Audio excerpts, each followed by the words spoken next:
As Mr. Trump tapped his daughter Tiffany's father-in-law, the Lebanese-American businessman, and Middle Eastern affairs. He previously has picked his daughter Ivanka's father-in-law, Charles Kushner, for the post of U.S. ambassador to France. Taiwan President Lai Ching-te has kicked off his second day in the U.S. as China fumes over the stopover that is part of a week-long Pacific tour to drum up support for the island. China has vowed resolute countermeasures to a recently approved U.S. arms sale to Taiwan as well. Laura Westbrook has more. The US announced the approval of a sale worth $385 million of spare parts and support for F-16 jets and radars to Taiwan, just hours before its president Lai Ching-te left to visit 3 diplomatic allies in the Pacific. He will stop over in Hawaii and the US territory of Guam. China's foreign ministry is fuming. It says the sale sends a wrong signal to Taiwan independence forces that it firmly opposes any official exchanges between the US and Taiwan and strongly condemns the US for arranging the transit. Laura Westbrook, Hong Kong. From bureaus worldwide, this is FSN. From the studios of Extreme Sports in Hastings, Nebraska, we present Huddle Up, a great way to start your day with all the news, weather, and sports you need, interesting interviews, and friendly conversation from 2 guys that go together like Scooby and Shaggy, Mike Will and Tyson Havronic.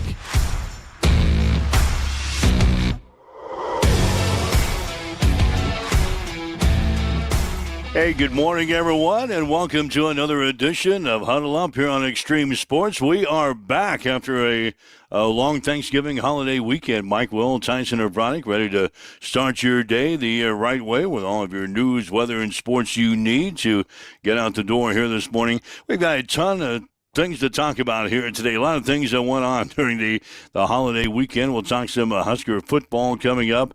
Husker volleyball, they wrapped up their season over the weekend, and now they're headed for the NCAA tournament. That's coming up next. Nebraska men's basketball team, they picked up a resounding win yesterday over North Florida at Pinnacle Bank Arena. We'll talk some Hastings College basketball for you here today. The Lopers and some coaching changes in college football. So a lot to talk about here on this second day of December as we welcome in Tyson Havronic from the Western Studios here this morning. Good morning. Yeah, a lot to talk about, and that's what happens when you get a couple of days off work. Didn't know what to do with myself Thursday and Friday. Had an opportunity to sleep in and then watch some Husker football at the end of the evening. Had a great Thanksgiving break, some excellent opportunity that was celebrated with some family over the weekend. So good to be back in action, though, and good to be working. And as you know, we are working again this morning. Our Blazing 5, not so blazing, and not cashing anything in the bank on that front. So back in the office and getting ready for another work week here, and getting off to a chilly start. Ooh, winter's here. What is it? 19 degrees. The wind chill index this morning is 4 degrees. If you're heading out to maybe heading to school, heading to work here today. Mike with Tyson Havronic here, wherever you're listening to us, either on our website at x-streamsports.com, on your smartphone, with our free mobile app, on your smart speaker, on Roku TV, Facebook Live, YouTube, Twitch, wherever you're listening to us. Thanks for joining us as we start another work week together here. If you'd like to drop us a message, you can do so on Facebook Live. We'll get to those throughout the hour. If you want to give us a call, that'd be great too. 402-834-1330 is our telephone number. 402-834-1330. Whatever is on your mind here today, you're the sports related, maybe something special happened to you during the Thanksgiving holiday break. Give us a shout. Love to talk to you here today. So, like we said, we got a lot of things to talk about. Where do you want to start? The Blazing 5. We might as well start there. What happened to you? What happened to you, Tyson? 1-4 in your Blazing 5 this week. Lots of losses, a lot of self-reflection, And I think a theory that and a tried and true trusted method that has finally ran its course. Green was mean this time around in the Blazing 5, but I'll be honest with you, as I watched my Blazing 5 crumble to bits over the weekend, it was a lot of just like Vegas doing Vegas things. And so many, in 3 of my 4 losses, there was one bad one. I mean, one was like put away, no chance in hell that was happening right from kickoff. But in 3 of the 4 losses, it was garbage time touchdowns that set the line one way or the other. 3 or 4 losses came down to like the final 2 minutes of the contest. You talk about our guest predictor Tim Stroman. He had one that was very similar in the Tampa Carolina game, as Tampa scored late, and you're thinking, oh, this is great. They end up driving down the field, and they're going to punch a touchdown in. We're going to go over by 6, baby. No, they kick a field goal. Carolina then comes down, scores, takes the game to OT. Tampa wins it by a field goal. We had like 3 different chances to go up by 6 in that contest in the final 3 minutes. Couldn't do it, and that one goes to OT, and Tampa survives. So, again, self-reflection. I'm a loser this morning. We have Conference Championship Week, though. Conference Championship Week, a good opportunity to right the ship, as we'll get the Blazing 5 back and operational for the postseason now in college football. Yeah, I'm carrying the torch this week.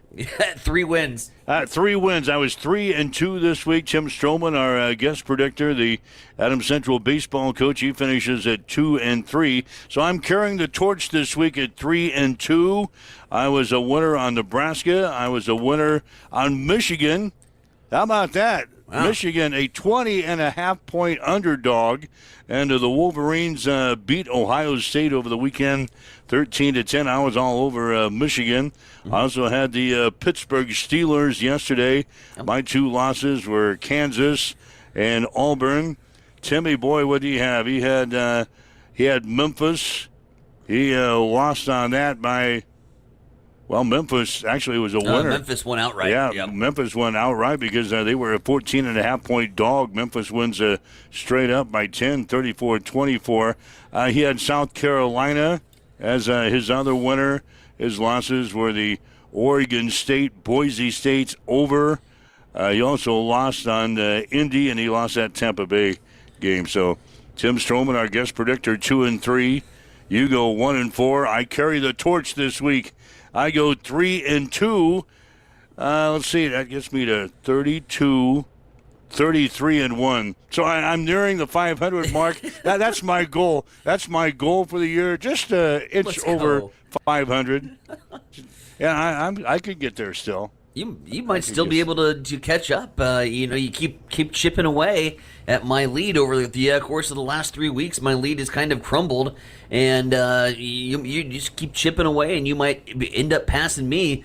You're taking the torch this week and leading us out into the conference championship side of things, and yeah, I'm just looking to find some sort of light. A miserable weekend on the Blazing 5 front. So you were now you're 36, 28-1 according to my calculations. My math usually is not very good, but that's 36, 28-1 as I've got you for. So that brings you up to date on the Blazing 5. It's probably going to be the Frozen 5 this week. Yep.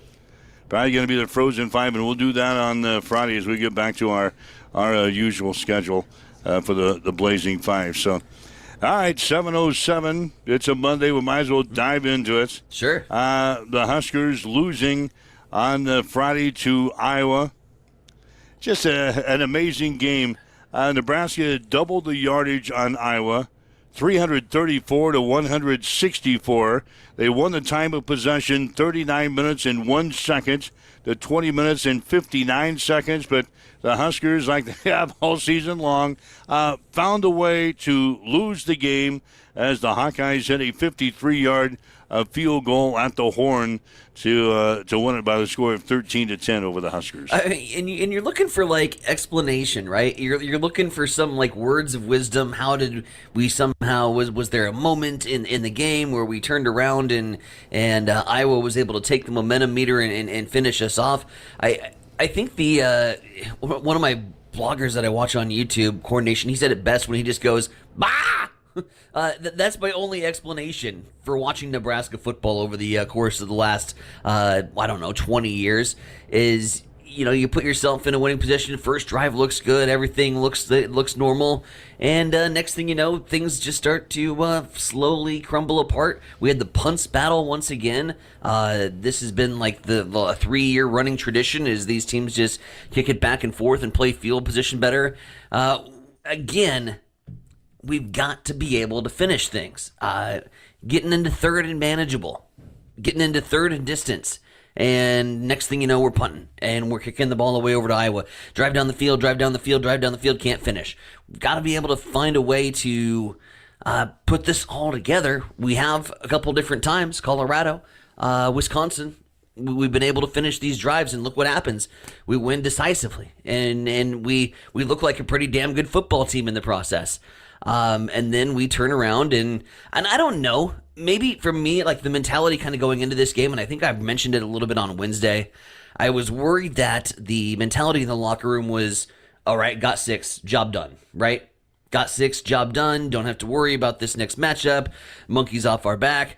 And I thought that would provide us an opportunity to play loose, have a little fun, no worries, stress-free, just out there opening up the playbook a little bit. But no, they looked on camera to be just miserable. They looked like they didn't want to, they wanted to be just about anywhere else. They looked cold, and they looked like wusses. I'll say it. They look like a bunch of wusses out there that got cleaned up by a much more physical. I'm tired of getting out-physicaled by mediocrity. I'm tired of getting out-physicaled by teams that we should have a clear handle on. And I know that they set this up for the big rivalry. Nebraska and Iowa. Oh, now we're conference rivals because we're in the Big Ten. Big Ten says we're conference rivals. Oh, now we hate each other. Our rival is mediocrity. We play like it. We play like it. When we get up for Ohio State top 25 team, I thought we played top 25 football that day. We go down and we play Iowa. We're playing mediocre football. When we play mediocre football, we lose. It's a culture thing. And what about the officiating again? I'm not going to harp on the officials, but again, it came down to an official's call there at the end of the ball game. Mm-hmm. When Dylan fumbles the ball, originally the call was he was down by contact. Then the officials get together and says, no, we've got to screw Nebraska. We got to screw Nebraska, and this was a fumble recovered by Iowa. Mm-hmm. Yeah, how many times have we seen that this year, that we get screwed on calls from officials? And then the conference comes out a couple of days later and sends a note to Nebraska, oh, we messed that up. No! Mm-hmm. Officiating this year, not only at the college level, officiating all around has been horrible. We saw that in some NFL games again over the weekend. Yep. Officiating has been horrible this year. In game-changing moments. Yep. It's not like you blow a holding call halfway through the game, right? Like these are, you have to have a moment. You need to have that play. And the referee gets up and messes it all up. I mean, makes a circus of it, right? Like, that's the third or fourth game we've seen that happen. The fact that we're not griping about the officials means that we're starting to get immune to it, I think, from the Husker perspective. Oh, no, another week getting screwed by the refs. That's just what happens. But you know, on another larger point, we could probably get to it halfway through this show. I think you go out and you set a negative precedent right from the get-go. And hell yeah, I'm talking about the handshake thing. Yeah. And everyone knows it. And I made my comments very public. That pissed me off. And to watch our program stoop to that level means that we set that negative precedent of this supposed hate right out of the get-go. And we look like jackasses because we turned around and we lost that football game. And that's embarrassing. I mean, what more embarrassing than losing the game is not showing up and having that level of integrity that this supposed championship level football program is supposed to have and has carried and has at least played with on the field. And I know there's been off-season incidents in coaches past and programs past, but that's not how we play on the field. And that's not the level that we show. or at least it's not supposed to. And the fact that people are defending it means that we've grown immune as an entire culture to this, and it's sickening. And we set that negative precedent right out of the gate because we couldn't move our hands out of our little hand warmers to shake our opponent's hand. It's gross. We're like Colorado. We're no better than Colorado. Yep, Colorado, and I bitched at Colorado 5 minutes before kickoff. They ran up the score. It was like 48. They were obviously trying to get Shedeur a record over there, throwing a pass up like 52 points against Oklahoma State. Throws a pass to Travis Hunter. Travis Hunter takes the football, does a little dog, lift the leg, pisses on the football. Like, and I called that trash. And I called that trash about 5 minutes before I saw us not offer a handshake over to the Iowa players and thought, oh my, we're no better than that. And that was embarrassing. And that just started a wild weekend of Bush League type acts. It was the Michigan Ohio State game was a debacle at the end of their game. Michigan won the game. They upset Ohio State 13-10. They win for the fourth straight time in this series between the two very historic programs. So what's the Michigan players do? They take the Michigan flag and they're going to try to plant the flag, stump the flag in the middle of the field on the Ohio State logo. Mm-hmm. That didn't go on. That didn't go sit well with the Ohio State players. If you saw it, either in person or maybe on a replay, all hell broke loose on Saturday. In fact, a couple of people were injured. A policeman was actually injured in the melee. It lasted for about 5 minutes. Some players from both sides were bloodied in the incident as all hell broke loose. And now both teams have been fined $100,000 each, which is the Big Ten issued the fine over the weekend. $100,000 to Michigan, $100,000 to Ohio State, but that's peanuts. Mm-hmm. That's peanuts for those institutions. But you can't do that. It happened with the Florida State game. It happened again at North Carolina and North Carolina State. What the hell is going on in college football with our players nowadays? Yeah, and pepper spray. I mean, pepper spray to get them off of the field at a college football game. Christ. And here's the thing, and this whole handshake thing, and some of the people that have been defending it have been saying it's because that Iowa threw a ruckus and had security that surrounding midfield, so we couldn't do our midfield pregame prayer thing. Find another place to pray. That's what I was saying.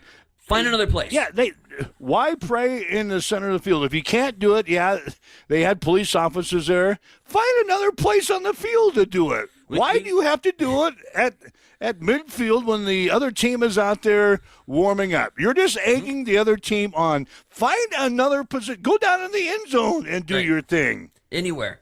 The football field's 100 yards long. If you find a spot, find a corner, come out of the tunnel. Circle, huddle. If that's what you want to do, then that's awesome. That's the unwritten rule. That's like, in baseball. You run straight out to center field, the opposition center field, and start warming up. That's the unwritten rule. You don't go to the other team's midfield. You pray in front of that inn all day long when we're at home. But you don't do it, and you don't do it to other people. You don't do it away on the road unless they say, hey, that's totally cool if you want to do that. Right? If they say no, then you say no. You be the bigger man. You don't say, oh, we're not going to shake your hands because you didn't let us do the thing. But I don't know. The NCAA's got to get a handle on it, right? Suspensions, I'm thinking like 4 games minimum. You want to be a guy that goes and does little flag planting stunts on the opposition's turf? Then that's a minimum 4-game suspension. I mean, you got to start handing a lot heavier things than fines to the university because, like you said, $100,000, that's a drop in the ocean to some of these universities. And until you start directly affecting the players involved with heavy suspensions, they're going to keep doing it because, it's just a wrist slap. You got to hit a little bit harder if you're the NCAA. And I would hope and expect that there to be some sort of rules after this. I mean, it was an ugly weekend for college football, and they need some answers, and they need some decisions, and we need some change. All right, so That's the way we get the day started. We didn't want to get you up and get you in a bad mood, but I knew those things would come up. I just thought we would get them out of the way early, right?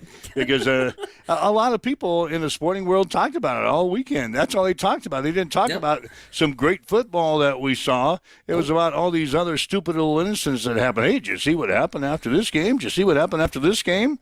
And like Mitch Sherman for The Athletic, he is going to make this his hill to die on. I mean, he's defending it on Twitter, and he's getting absolutely roasted and ripped apart by the Nebraska faithful. This is his hill he's dying on.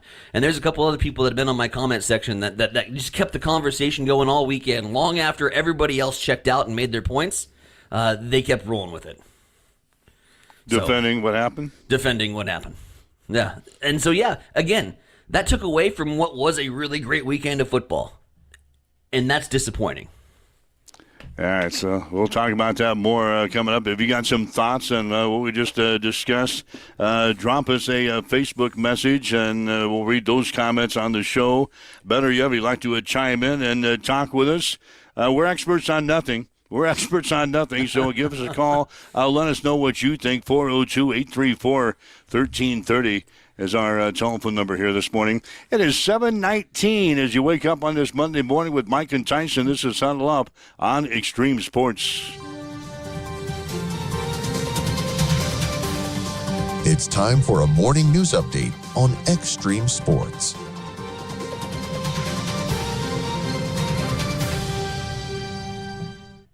Local news this hour brought to you in part by the Hastings Federal Credit Union, where since 1946, Hastings Federal Credit Union has been a part of the Hastings community, and it's community that is at the heart of everything they do.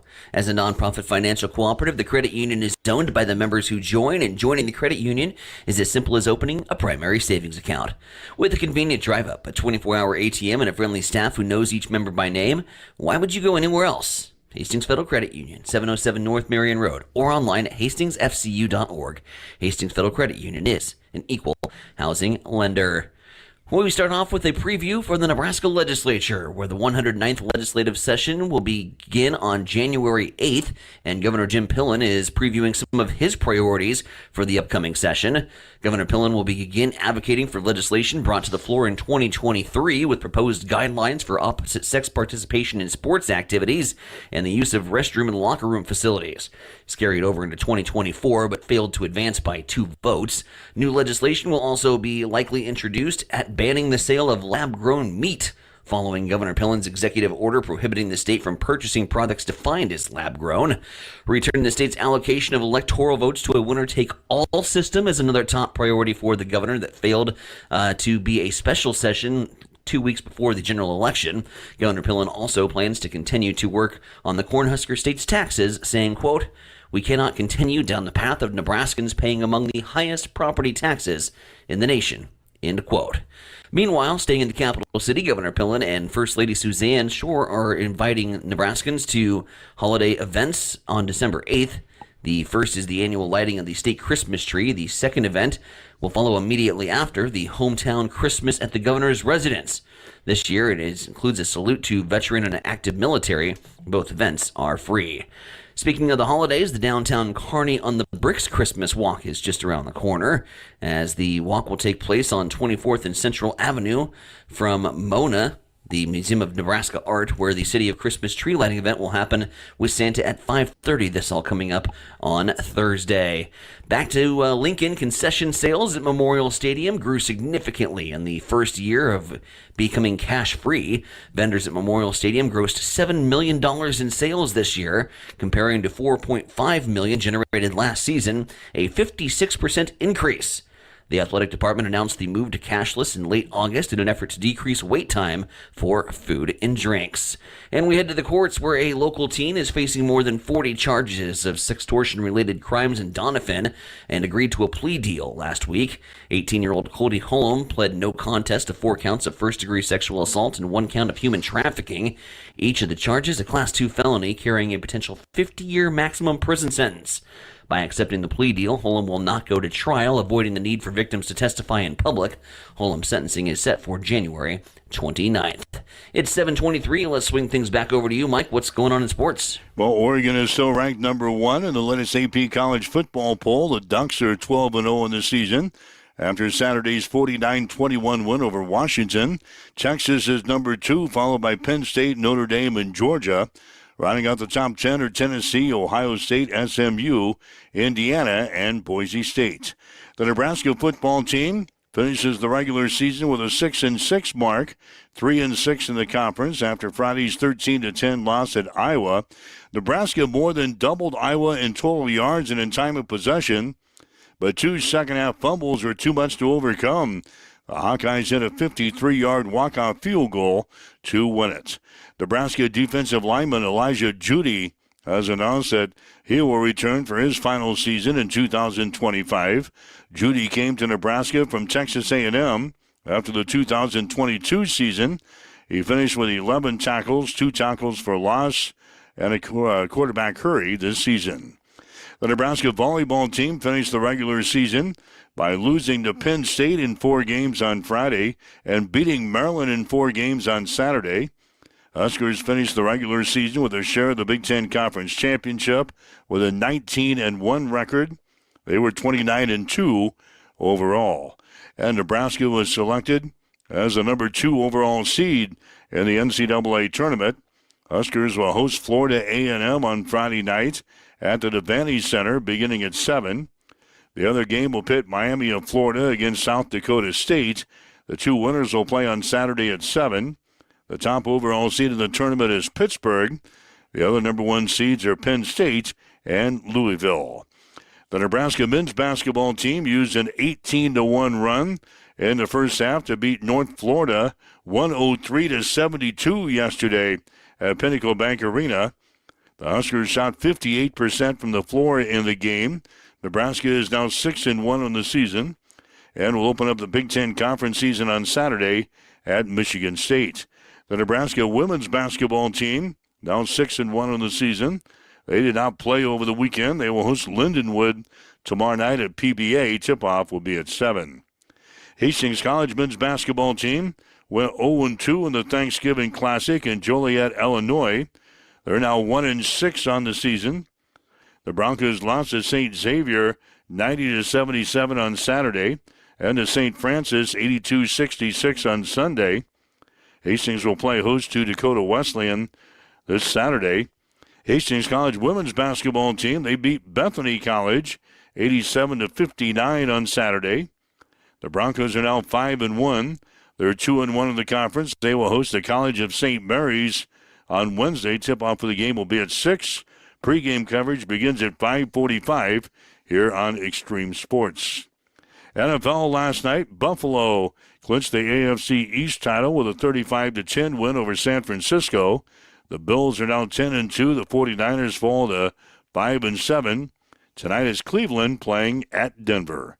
That's a check in your sports headlines. 7:26 now on Extreme Sports. It's time for a morning weather update on Extreme Sports with Chief Meteorologist Tim Jones. We started off the work and school week on the chilly side, but we'll have plenty of sunshine this week and a short-term warm-up as well. Hey everybody, Tim Jones. Here's a look at your forecast. 26 is the high on this Monday. Sunny skies and northerly winds gusting to 25 miles per hour. 14 is the overnight low tonight. Up to the mid-40s on Tuesday. Still sunny. South-southwest winds gusting to 25 and sunny and 51 degrees on Wednesday. That's check your forecast. Right now in Hastings, as you wake up, get going. We have partly cloudy skies. Winds out of the north at 13. Temperature stands at 19 degrees. The wind chill is at +4 at Extreme Sports. This holiday season, take control of your health and give the gift of wellness at Bamboo Spa and Wellness Center. From November 10th through December 31st, we're here to help you unwind, rejuvenate, and feel your best. Treat yourself or a loved one to our soothing massages, relaxing head spa scalp treatments, and luxurious Glow 2 facials. Discover the healing benefits of ozone therapy and frequency healing. Looking for an extra special gift?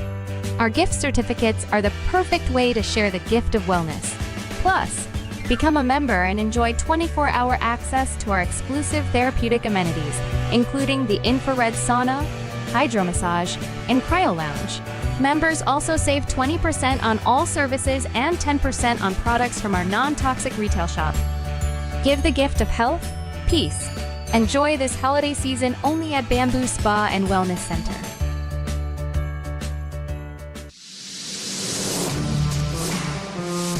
Extreme Sports has been bringing you the exclusive home of Hastings College Athletics, and we're just getting started. Thanks to our incredible sponsors and your support, Extreme Sports 2 has been a huge success. And now we're excited to announce the launch of Extreme Sports 3. With Extreme Sports 3, you'll get even more local sports coverage. Plus, 24/7 access to Sports by Line, where you'll hear the best in national sports talk. Whether it's Hastings College, high school action, or the latest from around the sports world, we've got it covered across all 3 streams. And don't forget, when we're not broadcasting games, join us weekday mornings from 7 to 8 a.m. for Huddle Up with Mike Will and Tyson Havronik. It's the perfect way to start your day with sports, news, weather, and great local interviews. So tune in, check out all 3 streams, and stay with us for even more sports coverage coming soon. Thank you to our sponsors for making it all possible, and to you, our listeners, for keeping Extreme Sports strong. Hey, good morning. You're waking up with Mike and Tyson. This is Huddle Up on Extreme Sports for this Monday. Again, whether you're on our website at x-streamsports.com, on our smartphone with our free mobile app, smart speaker, Roku TV, Facebook Live, YouTube, Twitch, wherever you are, thanks for joining us on this Monday. Got cameras set up in each one of our studios. If you'd like to watch, you can do that on Roku TV. If you missed a portion of the show or listen to it again, you're bored and have nothing to do today, go to Roku TV and you can click on the app there and you can listen to the show in its entirety anytime you want. So that's some neat ways to stay in touch with us. Again, 402-834-1330 is our telephone number if you'd like to join in.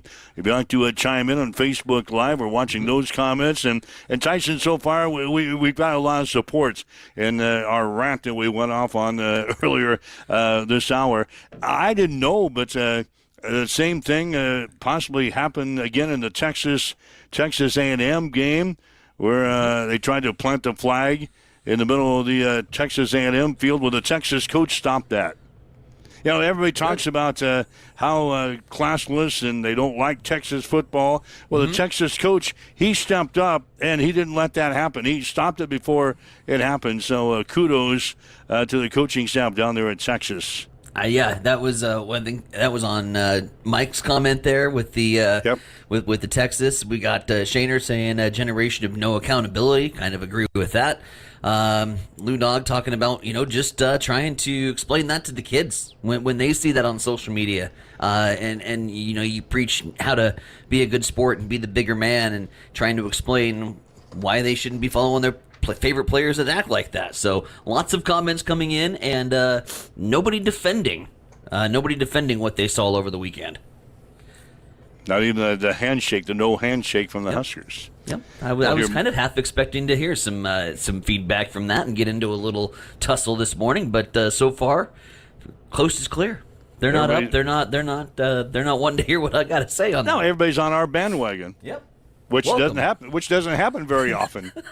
Yeah, not everybody jumps on our bandwagon all the time. They think we're idiots. That's dangerous. Plenty of people have been jumping on the bandwagon of extreme sports, though, as we continue to get more and more support. We mentioned before the holiday break our numbers and where we're at and where this thing started. So we appreciate you for making us part of your day each and every day here on Extreme Sports as we wake you up the right way on Huddle Up. Yeah, like our Facebook page.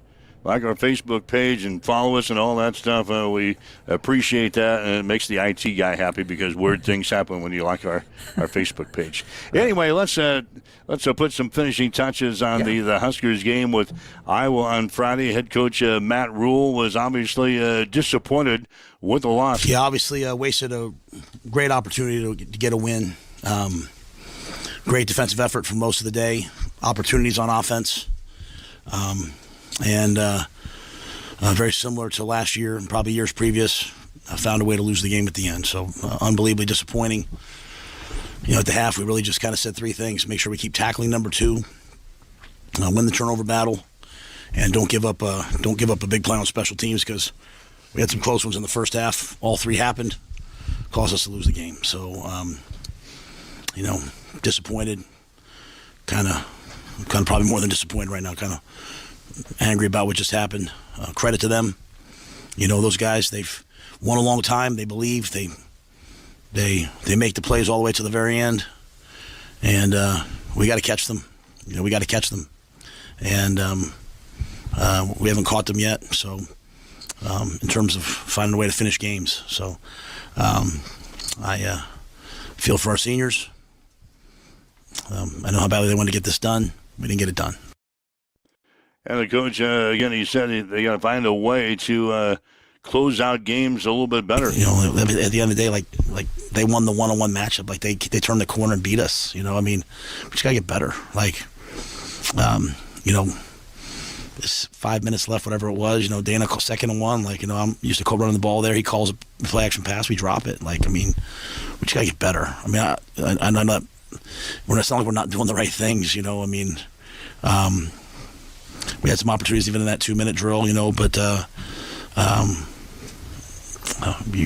when you get into those situations, really who wins, the offensive line or the defensive line, that determines the game, right? And so for us, our defensive line, they had the ball in the 2-minute drill. Our defensive line won, but the difference was they caused a sack fumble, right? And so we put the ball on the ground 3 times in the fourth quarter. Emmett put 1 down. We got on it. Dylan put 2 down. So we've got to just get better and be able to just stone those guys, right, and make the play to win the game. And we didn't do that.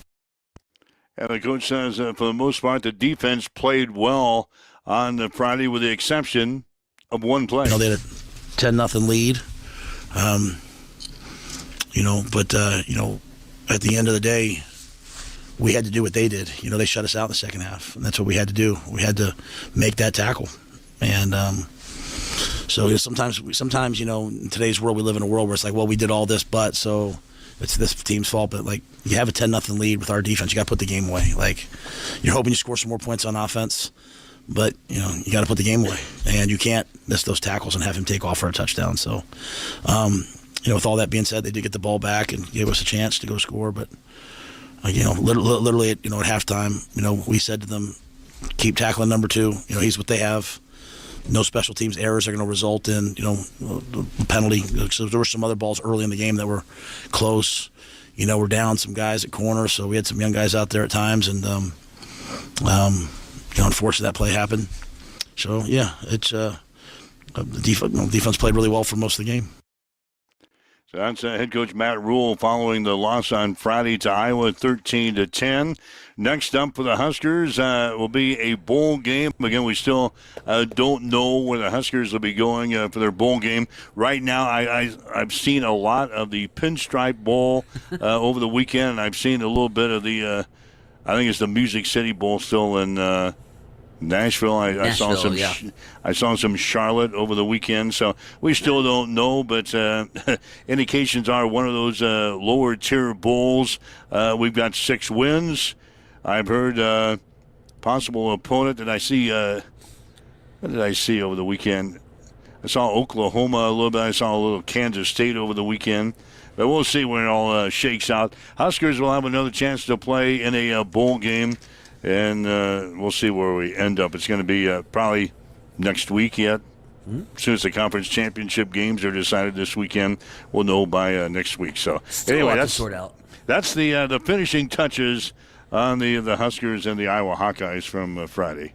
And yeah, just no more rearview mirror with this crap, right? Like, I think bowl season is a good opportunity now for Nebraska to kind of get a clean slate on things and to forget about everything that has happened and the way you played football. You get those extra practices in there. You can do a whole hell of a lot with the extra practices that Nebraska is going to get afforded for being bowl eligible. And I'm just looking forward to all that SHIT being done with Nebraska, all that crap down the stretch that we've had to endure over the course of the last 20 years from a football fan base.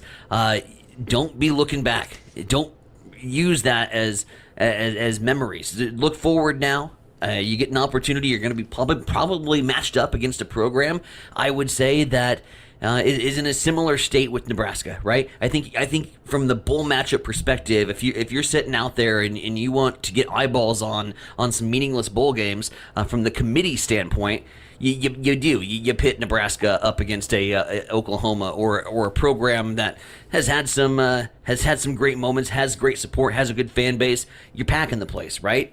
Because you want to make it a meaningful bowl game. So we travel well. I have no doubt about that. We'll probably get one of the better of the lower tier bowl games because of the way our fan bases travel. They're not idiots. That put together that selection committee. They know what money looks like, and I think we see two programs that, whether it be recent success or former glory, get together. It should be a fun matchup. But no more rearview mirror this crap. Only right now, onwards and upwards. The next step will be the bowl game, but also it's going to be the off season for players, and we've talked about this at length about the transfer portal and the NCAA requirement that we get down to 105 players for next year. You're going to see a bunch of players. This is the time of the year where the portal is going to open up, and as the coach said, we could see 35 to 50 players maybe from Nebraska heading to the transfer portal, and this is the time. So don't be surprised to hear a few names today. Like we mentioned in sports, Elijah Judy, who's a defensive lineman, he announced his intentions to come back in 2025. So he takes up a roster spot. Every guy that decides to come back, Tyson, basically takes up a roster spot for maybe one of the guys that's coming up. So it's 105 players at the beginning of next year. Right now we're sitting at about 150 players, not counting the guys we got already recruited to the program. So you're going to see a bunch of names enter the transfer portal here in the next couple of weeks. And you feel for these guys. And I want to make sure we make this point alarmingly clear. We're going to hear some big names, and it's not going to be they quit or they gave up. There's a lot of real difficult conversations that are going to happen in Matt Rule's coaching office today when you take a look at the future makeup and shakeup of this 105-man roster. And there's going to be some pretty tough decisions. And like you said, everybody that wants to come back and get this thing done and turn this ship around is going to be a player that one of those roster spots can't get filled by. And so I don't want anyone to look negatively at these letters that go on Instagram talking about thank you fans and thank you to the university. No, there should be no comments. There should be no comments that you couldn't hack it. This is just the way that the college football landscape is going to look, and it's going to be a circus in the transfer portal this year. But I say to all those kids hitting the portal, man, thanks for putting on the red, thanks for representing us, and best of luck in your future endeavors. This is going to make college football extremely competitive. And the race is on in the transfer portal. It'll be very interesting a couple of weeks in the offseason for sure. Nebraska men's basketball team, they are now 6-1 on the season.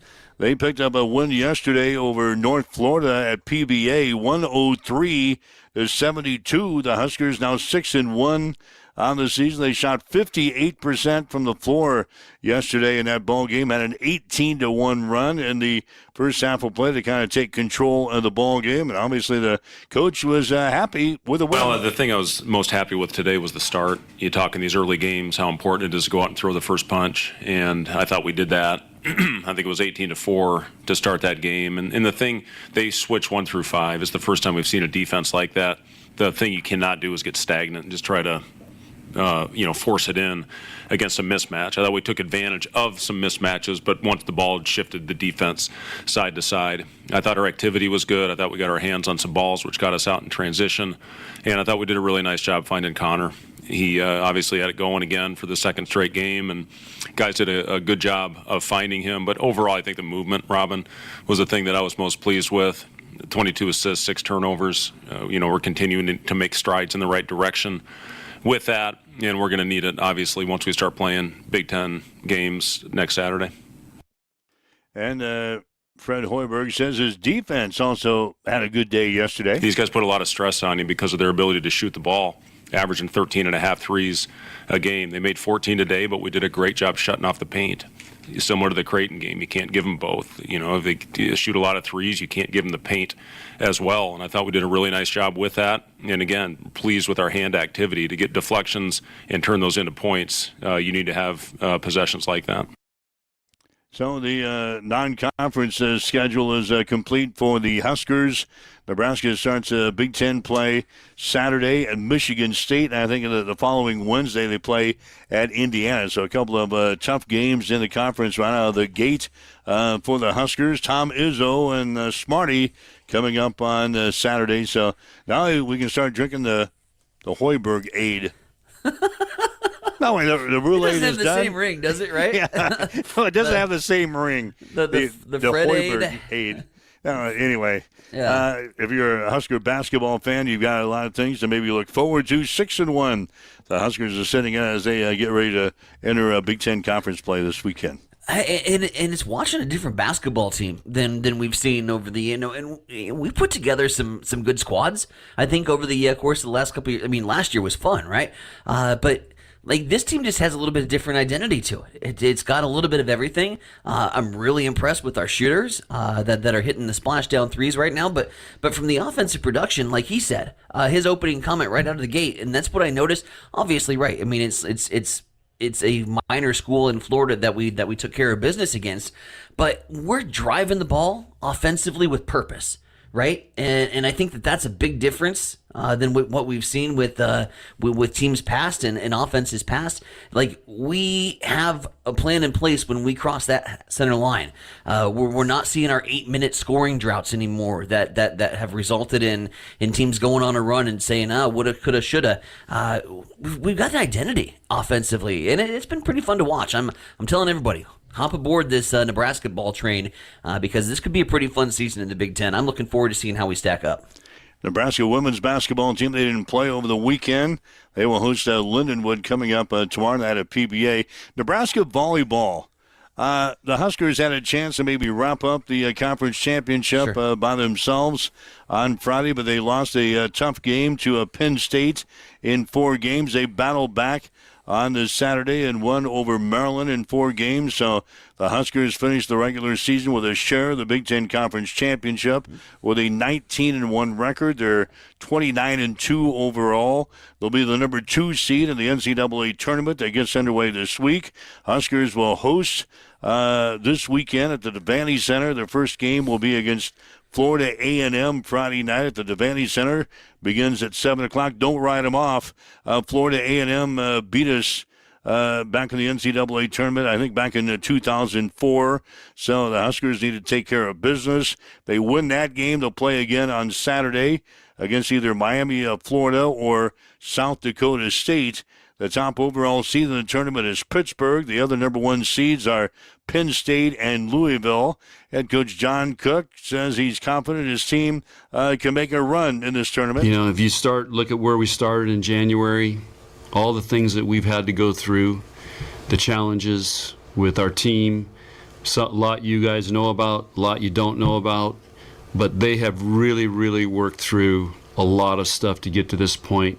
I just talked to him about stats from last year compared to this year. We're significantly better in every statistical category than last year. We lost fewer games this year in the Big Ten than we did last year. So I was just trying to point out, man, we're a better team than we were last year, and we had a great shot at that last year. So I want them to believe, and I want them to realize last year was kind of this magical ride, and this year's there's been a lot of things that have challenged us, and they've worked through it. And again, I'll give those two captains that were just in here a lot of the credit, because they have managed and got this team through it, and we've added some new players. We had players leave. So they've built a very strong bond and have been through a lot. And so those are the kind of things that give you the intangibles to help win these great matches we're going to have to play. All right, so the Huskers will host this weekend. If they win 2 games this weekend, they'll get to host again next weekend in the regional. So a good road for the Huskers, and we'll see what the Nebraska volleyball team can do now. They obviously have had a great year with just a couple of losses on the season. We'll see what they can do in the NCAA AA tournament that gets underway this week in Lincoln. You know, and my parents were pretty bummed about the volleyball loss. I was watching it over at their place on Friday when we lost to Penn State, and like, oh no, we're heading into the national tournament. I'm okay with that. I'm okay with going toe-to-toe with the 4th-ranked team in the country and taking a loss and using it as an opportunity to say, hey, we are beatable, so we got to bring our best to the floor every single night. I'm okay with that because, like you said, you don't want to take Florida A&M lightly, right? They have the opportunity to be kind of one of those giant killers, so to speak, in when it comes to NCAA volleyball. They've done it in the past. You'd much rather have your 25-match winning streak come to an end in the regular season than you would during the postseason. So you pick up that loss, you improve, you make the adjustments mentally, and you bring your A game each and every night on the floor throughout the duration of the tournament. I think Nebraska will be just fine. All right, so again, the first round game will be on Friday night at 7 o'clock at the Devaney Center, and either Florida A&M, that'll be your first round opponent, and then it'll be Miami of Florida or South Dakota State in game number 2. So that's what's going on for volleyball. Pretty well covered the Huskers, didn't we? Football, a little men's basketball, a little women's basketball, a little volleyball. That's what's going on with Nebraska. Haven't had a chance to talk about the NFL yet, and we'll do that after the break coming up, because there were some great things happening in the NFL over the weekend as well. Hastings College men's basketball team, they played in a Thanksgiving Classic just outside of Chicago over the weekend, and the Broncos continue to struggle. They lost both games. St. Xavier 90-77 on Saturday. St. Francis 82-66 on Sunday. Hastings now 1-6 on the season. They'll play Dakota Wesleyan on Saturday. Hastings College women, we were on the floor on Saturday afternoon with a non-conference game with Bethany. Came up winners, 87-59. The Broncos will take on the College of St. Mary's on Wednesday. Tip-off for the game will be at 6, and we'll have a pregame coverage here on Extreme Sports at 5:45. So the Hastings College basketball teams, the guys played in Chicago over the weekend, and the women picking up a non-conference win, and now they'll swing back into action on Wednesday against the College of St. Mary's. There you go. Broncos, you talk about the men's team. Obviously, you lose Reg last year. I mean, the leading scorer, one of the great players, I think, to put on his Hastings College basketball jersey. But, is it an offensive thing? Like, what have you seen from them as far as their offensive production is concerned? Where do they need to make maybe that next step here as we get set for GPAC play? Well, we're not shooting the ball very well. Yeah. The guys that we brought back, Quinn Johnson, the guys that should be leading this team, although Quinn had a good game in Chicago, he's got to step up. He's got to shoot the ball better.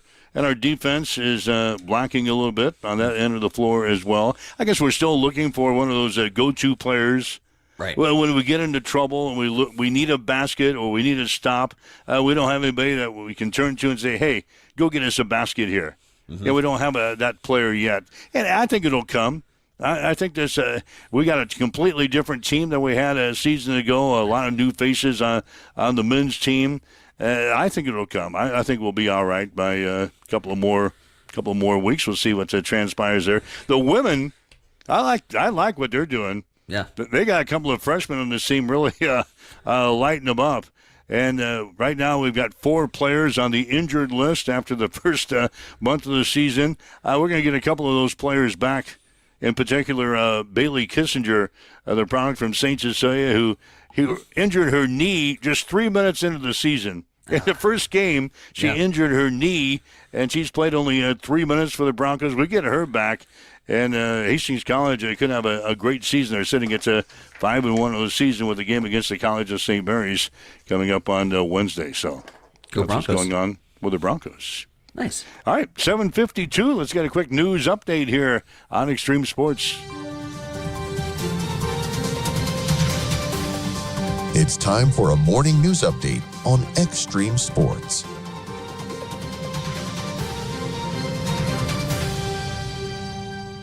News update this hour brought to you by the Hastings Federal Credit Union, lighting the way to financial success since 1946. Hastings Federal Credit Union is proud to be your trusted long-term financial partner.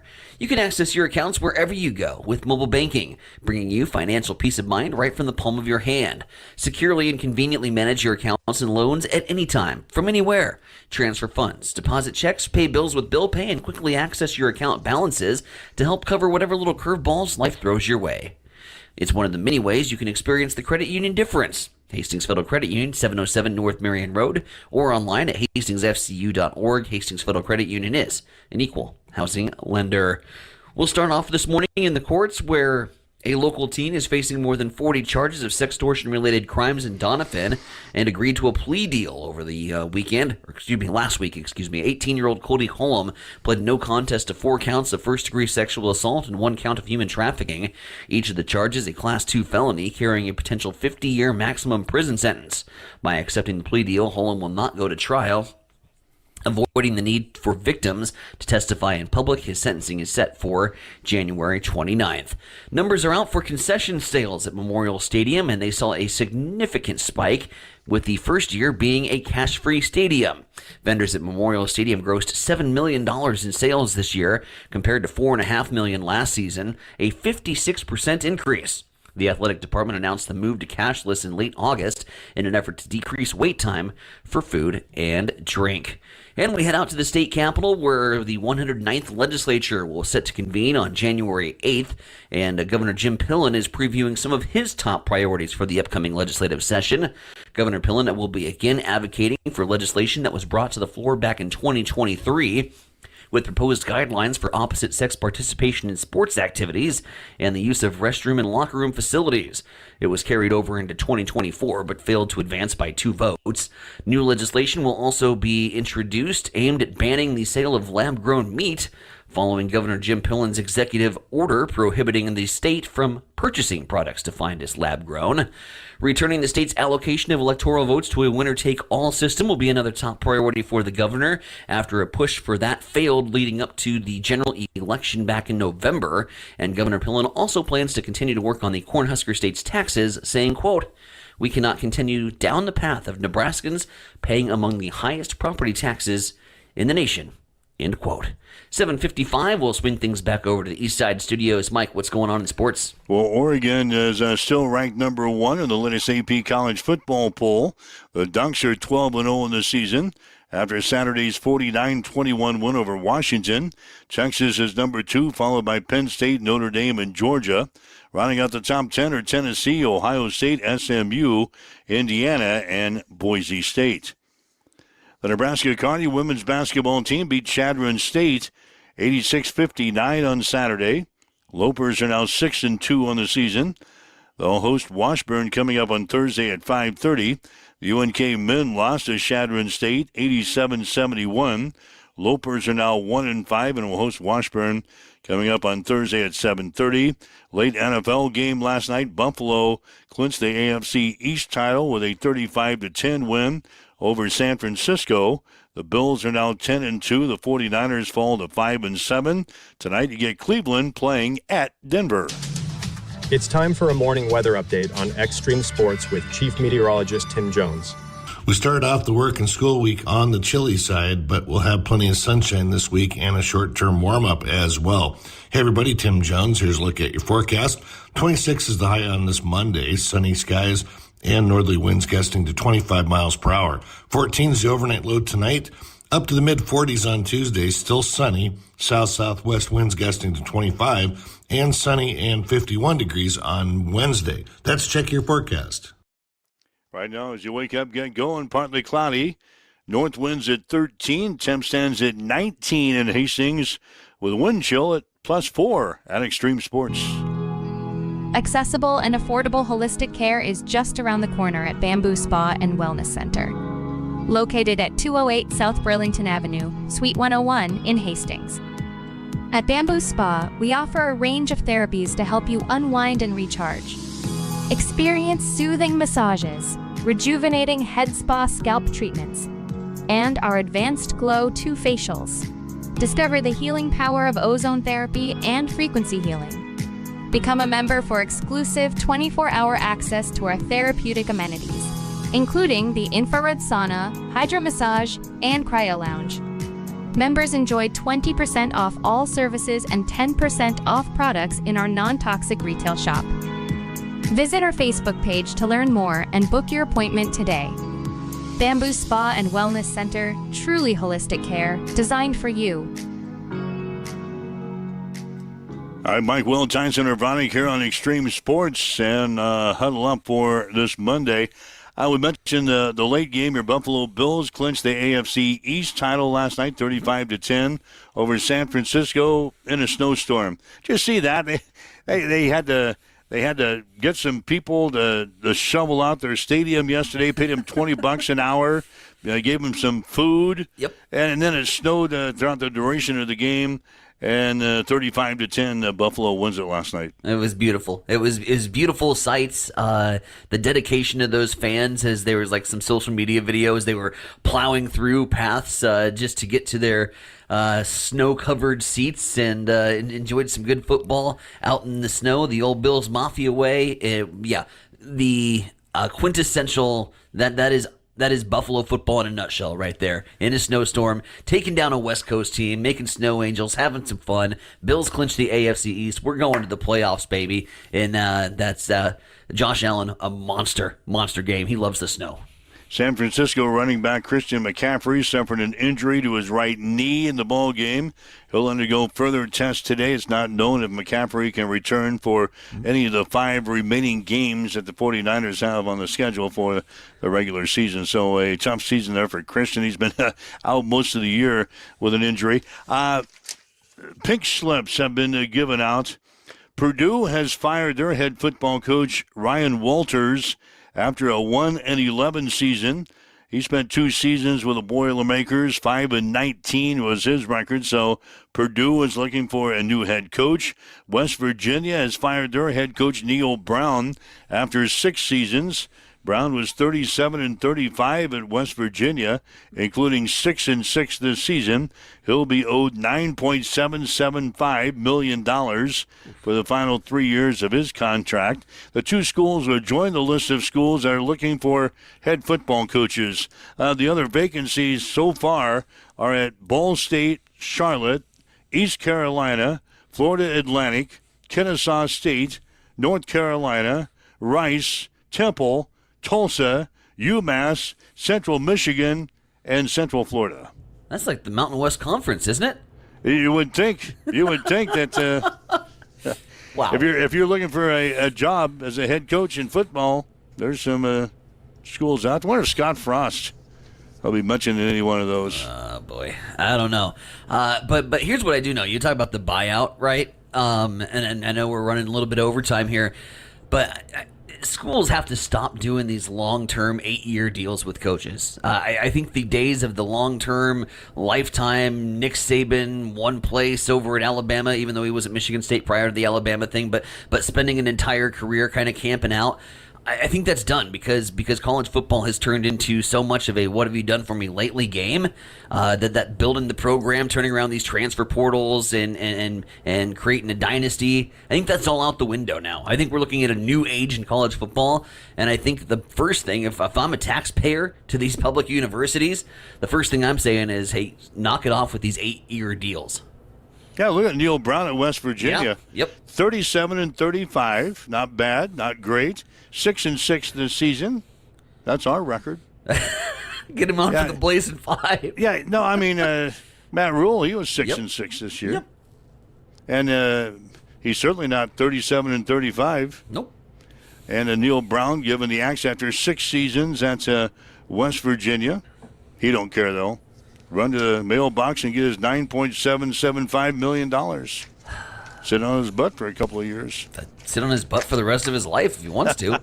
I could do a lot with $9.7 million. Stretch that baby out for a long time. Well, I don't think you're going to get it from Extreme Sports. Bookkeeper says no way. No way. On. Could do a couple games a day. We had a lot to discuss today. In fact, I didn't get to some of the stuff that I wanted to talk about. I'll put that on the agenda for tomorrow. First thing tomorrow. We've got a big week planned. Of course, the high school basketball gets underway Thursday night. All 3 Hastings teams will be in action on Thursday. Adams Central at home against Aurora. Hastings High at home against Seward. St. Cecilia on the road at Scotus. We'll be talking about high school basketball as we get started for the winter sports season this week. But, hey, thanks for joining us. If you'd like to listen to us again, go to Roku TV, and click on our app, and you'll be able to listen to this show in its entirety again today. You can pick us up on the podcast if you want to listen to it again, or maybe got up late. Want to catch the front end of the show, you can catch us on the podcast, or better yet, make sure you're back here tomorrow morning at 7 o'clock. Anything else on your plate, my man? Nope. Just like Thanksgiving, my plate is empty now after devouring throughout the course of the show. But good to be back with you, Mike, and I'm looking forward to a good week. All right, 7 o'clock tomorrow morning. We'll do it all over again. Have yourself a great day. You've been listening to Huddle Up on Extreme Sports, Central Nebraska's new home for sports.